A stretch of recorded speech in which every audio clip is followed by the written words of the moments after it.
Hey guys, welcome back to another video on the channel. Today I've got some exciting news. 3 more Colorados just arrived here. Now unfortunately they aren't completely done with the PDI process, but I first wanted to show you a couple of the Z71 trucks because they have a couple accessories that I have not seen mentioned here on YouTube. So we're going to take a look at these Z71 trucks. And then I'll go ahead and insert a couple pictures I actually took of the Trail Boss, which actually has the front lower air dam off because it does have the skid plate accessories for about $695 if I'm not mistaken. But here are the two Z71s that just arrived. I believe the build date is actually fairly recently, at least on one of these two trucks. I'll have to check the door sticker on both of them. But anyways, these are the Z71s that just arrived off the truck as of yesterday. We have the desert tan color as well as the sterling gray metallic. Both of these I think are equipped identically, or if not extremely close. And they both have the unique bed liner, once again, which I have not seen mentioned here on YouTube. So we'll use this gray one because I believe it is unlocked. Take a looking at the window sticker. This is a fully loaded Z71, including the sunroof, 20-inch wheels, convenience package 3, technology. We have the advanced trailering, the premium audio system, the bed liner with the integral storage compartments, as well as the all-weather floor liners for a total MSRP of just over $49,000, including destination. So this is about as fully loaded as you'll see most Z71 trucks out there. And like I said, I think the 20-inch wheels are definitely a personal preference type of thing, but they certainly do set this truck off because as you guys know, if you follow the channel and seen that blue Z71 that I first test drove, that one actually had these standard 18-inch wheels, but I think the 20s do look very nice. And the one aspect I did want to show you guys first on this particular truck is the integral bed liner with the storage compartments. And I say storage because I talked to a few people about this and we are all a little bit confused. So here is that particular accessory. It comes with the bed liner. It is a drop-in fashion. Apologize because this one is actually fresh PDI'd, and these actually come at least a little bit folded from the factory.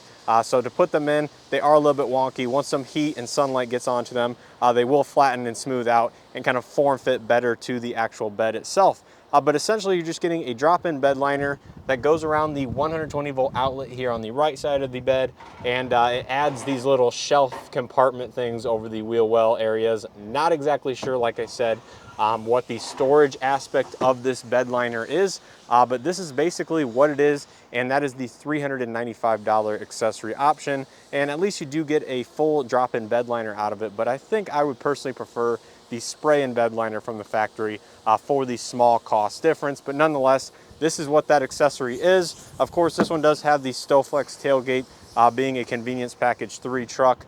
Basically has everything that the Z71 has to offer. There's a look at it from the side. Take a look at the interior really quick. It still has most of the plastic on it. This truck is actually sold, and I believe they're actually a viewer of the channel, so I appreciate you guys supporting the channel and watching some of these videos. I've already showed you the Z71. Here are the all-weather factory floor mats. These are the form-fitted type, so the nicer ones from General Motors. And of course, they do look very similar to that of the other vehicles that they make for these liners. And there's just a look at how they fit. It is a little bit scarce around the accelerator pedal as far as the coverage goes. So you can see it doesn't quite go all the way behind the accelerator pedal because that might be a conflict of space there. But it does a good job, and I actually prefer these mats generally over the WeatherTech option just because how they fit and the material that they're made out of. And looking at the build date on this truck, as you can see, 5/23. And looking at these stickers, it shows right here, 5/1/2023. And here's a look at the rear floor mats, just in case anybody's wondering about purchasing these for your Colorado. It looks like they are fairly flat in nature, but do fit well. Like I said, most of these GM mats do fit really well. A little bit of gap there around the rear of the center console. And there's no snap fitting. It's all just form fit. So there's no hooks or anything for the rear mats to connect to. But nonetheless, it looks like they are well. And there is a split here on the passenger side where the two mats do connect, similar to that of other full-size trucks and other GM vehicles, like I mentioned. But that is where the split goes. You can see it is very interesting how that is designed, as the flaps are fairly narrow. But nonetheless, that is how they fit here in the new next generation Colorado, just in case anybody's curious. So at least according to everything on this particular truck, I am shooting this video May 4th, 2023, and this truck was built on 5/1/2023. So I'm not exactly sure what's going down at the Wentzville plant, but it seems that it's going to be first produced, first out as far as the inventory situation goes.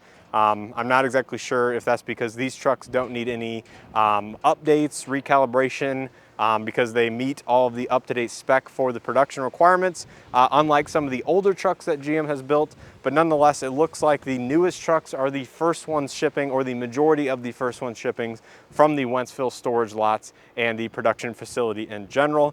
Like I said, I think this truck is pre-sold, and yeah, just pretty crazy to see that this truck is here less than 3 days after it was actually produced off the line. Now, the one interesting aspect, not of these two trucks behind me, but of the Trail Boss that is currently in the PDI process in the shop, that has the skid plate accessory like I mentioned earlier, is the fact that you have to disassemble much of the front bumper, including taking the front bumper off, the lower air dam, and the lower plastics just in general, to get not only the skid plates, the 2 steel skid plates that the kit includes, but also a aluminum or steel bracket that part of the skid plate mounts to near the front axle. So that is kind of an interesting process. I'll go ahead and have some pictures up on the screen kind of showing what I'm talking about as far as that front lower skid plate goes. But I was talking to the tech that was actually performing or about to install it, and he said that it is a time-consuming process, not really more difficult than anything. It is something that you can do at home nonetheless, but if you haven't ordered your truck, you might want to order it ahead of time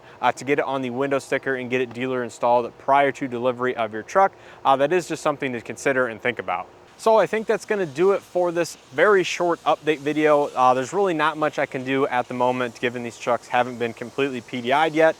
This video will probably go up Sunday, so a few days after I'm currently filming it, to get it up over the weekend. And I will be hopefully filming not only this tan Z71 behind me, but like I said, that other Trail Boss that came in as well, because I've not been hands-on with a Trail Boss since the Chicago Auto Show. That one also has the high output engine tune, which I'm very excited about. Neither one of these Z71s actually have that. So not only to see if those dealer installed tunes are going to be available as of the time of PDIing this truck. I guess I didn't mention that or ask that to the tech. But nonetheless, I do want to make several videos, maybe doing a side-by-side comparison here with this tan Z71, because these trucks are actually unsold outside of that gray one back there, which is pre-sold. So hopefully I get some time early next week to make some more content here with the all-new 2023 Chevy Colorado. Of course, we are still waiting on the Canyons to arrive. Hopefully that will be sooner rather than later, but again, I don't know when those were built. Obviously, we see the later built trucks appear to be shipping very quickly. We are about 400 to 500 miles from the Wentzville, Missouri plant. So that probably helps the entire process and the shipping times. But nonetheless, hopefully early next week, you guys will see some more content coming on the tan Z71 behind me and the tan Trail Boss that is currently in the shop. So hopefully you guys enjoyed this small update and taking a look at some of the accessories for these trucks, including that integral bed liner with storage compartments. Not exactly sure what that is all about. I don't really see any storage aspects to it, but that is of course what the window sticker says. So if you guys enjoyed this quick update or just enjoy seeing the new content on the 2023 Colorados, make sure to hit that like button below. Greatly helps out these channels and the video. Subscribe if you guys are not already subscribed, and make sure to check out some other content I have test driving and giving my first impressions with that new blue Z71 that did show up a few weeks ago now and has long been delivered, and I'm sure that customer is enjoying the truck. But nonetheless, hopefully you guys are enjoyed. If you're interested in the tan Z71 behind me, fully loaded Z71, or the tan Trail Boss, I'll go ahead and leave some information down in the description below. Reach out. Logan here at the dealership is a great salesperson, and he'll definitely help you out if you guys are interested. So make sure to stay tuned. Shortly, you guys should be seeing some more content, and hopefully you guys enjoy the video as always, and I hope to see you guys in the next one.